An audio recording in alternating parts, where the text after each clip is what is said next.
Assalamu alaikum jama'a, barkanmu da sake kasancewa da ku a cikin wannan bidiyo. Kamar yadda ku sani a wannan bidiyon Allah da mun kawo muku ta sabuwar hanyar da za ka zama verified user a TikTok. Abin da ake nufi da verified user shine yanzu misali bari mu searching din wani mu nuna muku misali. Yanzu kamar da kuke gani wannan za ku ga cewa gashi nan za ku ga alamar blue tick a gaban sunan shi, to haka ake kira da verified user. Okay, so paste abin da za ka yi shine bayan ka shigo TikTok za ka taho profile naka kamar haka, to ga nan dot uku nan za ka taba shi, to so za ka zo inda aka sa setting and privacy sai ka danna shi kamar haka.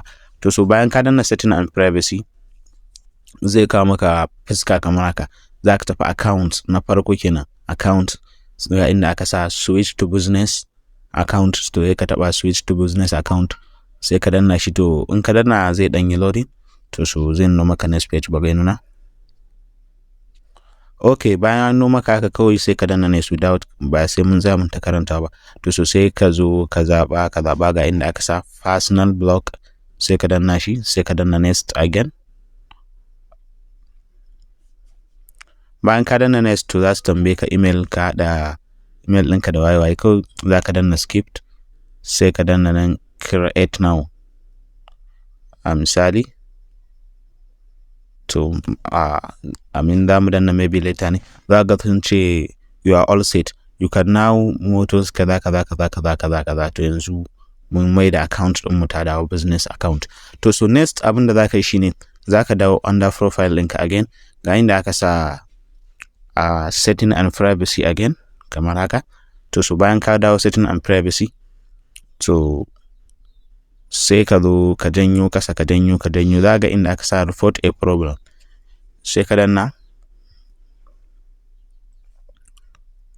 Bayan ya wuto da kai page nan report a problem page, to so ka danyo can kasa za ga inda aka sa report submit a report, to so sai ka danna shi submit a report.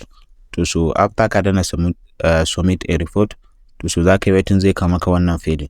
To so bayan ya kawo maka nan, to abin da za ka yi shine paste sai ka fita ta cikin nan ka koma zuwa cikin Chrome naka, misali ka yi searching TikTok verified logo ko symbol, to so duk dai za ka gani. To misali sai ka zo ka sauke wannan na farko da suka baka wanda image, sai ka zo ka sauke shi ka yi haka kawai za ga inda ka sa download image. To so in ka sauke shi lafiya launi zai yi wannan. Okay, bayan ka sauke shi sai ka dawo cikin TikTok ɗinka kamar haka. So sai ka zo wannan text din za mu ajiye muku shi a description, kawai sai ka je kai copy din shi. To bayan ka copy shi kawai ga inda ka sa alamar hoto anan, before ka danna submit za ga alamar hoto, to so zai nuna maka hotunan da suke cikin wayanka. Yanzu misali na dau wannan tunda shine TikTok abin da zan yi amfani da shi, to so na dauke shi sai ka sa shi, za ga cewa ga na musu wani rubutu na ce hello TikTok team waye gashi nan dai na musu. To so misali na gama wannan notes din, to so kawai sai ka danna submit kamar haka. To so zai dan tsaya loading, to za ka jira ya gama wannan loading din nasa.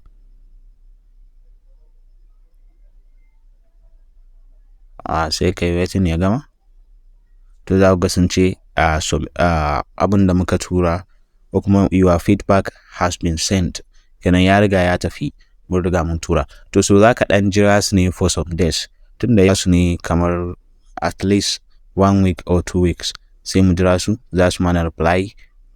Kuma in Allah da in an yi nasara za ka samu kawai sun sa maka blue tick, wato ka zama verified user a TikTok.